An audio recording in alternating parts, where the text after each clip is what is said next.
Creed en sus profetas. Jueves 4 de septiembre 2025, Números 24. Cuando Balaam vio que al Señor le parecía bien que bendijera a Israel, no fue como las otras veces en busca de encantamientos, sino que afirmó su rostro hacia el desierto. Balaam alzó sus ojos y vio a Israel acampado según sus tribus, y el Espíritu de Dios vino sobre él. Entonces pronunció su profecía y dijo: Dice Balaam, hijo de Beor, dice el hombre cuyo ojo es perfecto, dice el que escucha los dichos de Dios, el que ve visión del Todopoderoso, caído pero con los ojos abiertos. Cuán hermosas son tus tiendas, oh Jacob, tus moradas, oh Israel. Se extienden como vegas, como huertos junto al río, como aloes plantados por el Señor, como cedros junto a las aguas. El agua correrá de sus baldes, su simiente tendrá agua en abundancia. Su rey será más grande que Agag, su reino será enaltecido. Dios que lo ha sacado de Egipto es para él como los cuernos de un toro salvaje. Devorará las naciones enemigas, desmenuzará sus huesos y las destrozará con sus flechas. Se agacha y se echa cual león, y como leona, ¿quién lo despertará? Benditos sean los que te bendigan, y malditos los que te maldigan. Entonces se encendió el furor de Balac contra Balaam, y dando palmadas, Balac dijo a Balaam: Yo te he llamado para que maldigas a mis enemigos, y aquí tú los has colmado de bendiciones estas 3 veces. Ahora lárgate a tu lugar. Yo dije que te llenaría de honores, pero he aquí el Señor te ha privado de honores.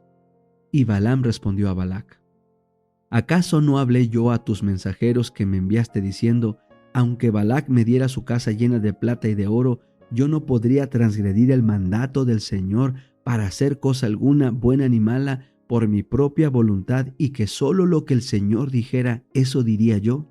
Ahora, he aquí me voy a mi pueblo. Por tanto, ven, te advertiré lo que este pueblo ha de hacer a tu pueblo en los últimos días. Israel es bendecido por 4ª vez. Entonces pronunció su profecía y dijo: Dice Balaam, hijo de Beor, dice el hombre cuyo ojo es perfecto, dice el que escucha los dichos de Dios, el que tiene el conocimiento del Altísimo, el que ve visión del Todopoderoso, caído pero con los ojos abiertos. Yo lo veré, pero no ahora, lo contemplaré, pero no de cerca. Una estrella saldrá de Jacob, se levantará un cetro de Israel, aplastará las sienes de Moab y los cráneos de todos los hijos de Set. También Edom será conquistada, Seir será conquistada por sus enemigos, pero Israel hará proezas. Uno de Jacob dominará y destruirá a los sobrevivientes de la ciudad. Otras profecías de Balaam. Al ver a Amalec pronunció su profecía y dijo: Amalec fue la primera de las naciones, pero su final será destrucción. Al ver a los queneos pronunció su profecía y dijo: Firme es tu habitación y pones en la peña tu nido, pero los queneos serán destruidos. ¿Para cuándo Asiria te tomará cautivo? Luego pronunció su profecía y dijo: Ay, ¿quién vivirá cuando Dios haga esto? Saldrán naves de la costa de Kitim, que humillarán a Asiria y humillarán a Eber, pero también él vendrá a destrucción. Entonces Balaam se levantó y se fue de regreso a su tierra. También Balac se fue por su camino. Patriarcas y Profetas, capítulo 26, del Mar Rojo al Sinaí. Cuando se los había abastecido abundantemente de alimentos, recordaron con vergüenza su incredulidad y sus murmuraciones, y prometieron que en el futuro confiarían en el Señor, pero pronto olvidaron su promesa y fracasaron en la primera prueba de su fe. La columna de nube que los dirigía parecía esconder un terrible misterio. ¿Y Moisés, quién era él?, preguntaban. ¿Y cuál sería su objetivo al sacarlos de Egipto? La sospecha y la desconfianza llenaron sus corazones, y osadamente lo acusaron de planificar matarlos a ellos y a sus hijos mediante privaciones y penurias, con el objeto de enriquecerse con los bienes de ellos. En la confusión de la ira y la indignación que los dominó, estuvieron a punto de apedrear a Moisés. Angustiado, Moisés clamó al Señor: ¿Qué haré con este pueblo? Se le dijo que llevando la vara con que había hecho milagros en Egipto y acompañado de los ancianos, se presentara ante el pueblo. Y el Señor le dijo: Allí yo estaré ante ti sobre la peña, en Horeb. Golpearás la peña y saldrán de ella aguas para que beba el pueblo. Moisés obedeció y brotaron las aguas en una corriente viva que proporcionó agua en abundancia a todo el campamento. En lugar de mandar a Moisés que levantara su vara para traer sobre los promotores de aquella inicua murmuración alguna terrible plaga como las de Egipto, el Señor en su gran misericordia usó la vara como instrumento de liberación. Hendió las peñas en el desierto y les dio a beber como de grandes abismos, pues sacó de la peña corrientes e hizo descender aguas como ríos. Salmos 78, 15 y 16. Moisés hirió la peña, pero fue el Hijo de Dios el que, escondido en la columna de nube, estaba junto a Moisés e hizo brotar las vivificadoras corrientes de agua. No solo Moisés y los ancianos, sino también toda la multitud que estaba de pie a lo lejos, presenciaron la gloria del Señor. Pero si se hubiera apartado la columna de nube, habrían perecido a causa del terrible fulgor de aquel que estaba en ella.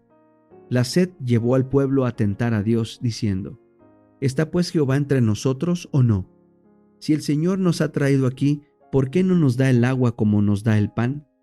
Al manifestarse de esa manera, aquella era una incredulidad criminal. Y Moisés temió que los juicios de Dios cayeran sobre el pueblo, y como recuerdo de ese pecado llamó a aquel sitio Masa, tentación, y Meriba, rencilla. Un nuevo peligro los amenazaba ahora. A causa de su murmuración contra el Señor, Él permitió que fueran atacados por sus enemigos.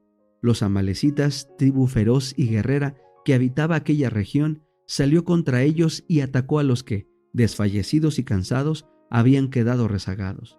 Moisés, sabiendo que la mayoría del pueblo no estaba preparada para la batalla, mandó a Josué que escogiera de entre las diferentes tribus un cuerpo de soldados, y que al día siguiente los capitaneara contra el enemigo, mientras él mismo estaría en una altura cercana con la vara de Dios en la mano. Al siguiente día Josué y su compañía atacaron al enemigo, mientras Moisés, Aarón y Hur se situaron en una colina que dominaba el campo de batalla.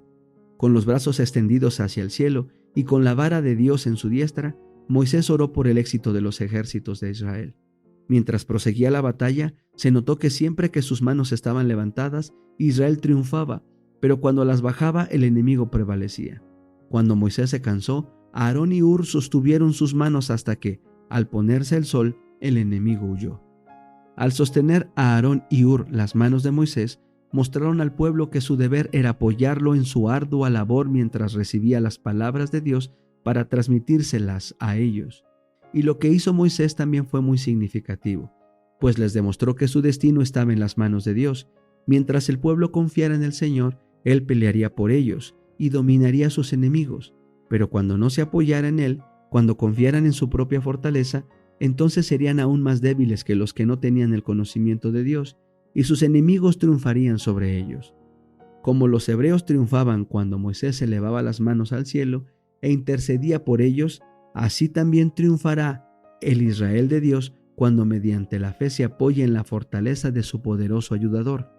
No obstante, el poder divino ha de combinarse con el esfuerzo humano.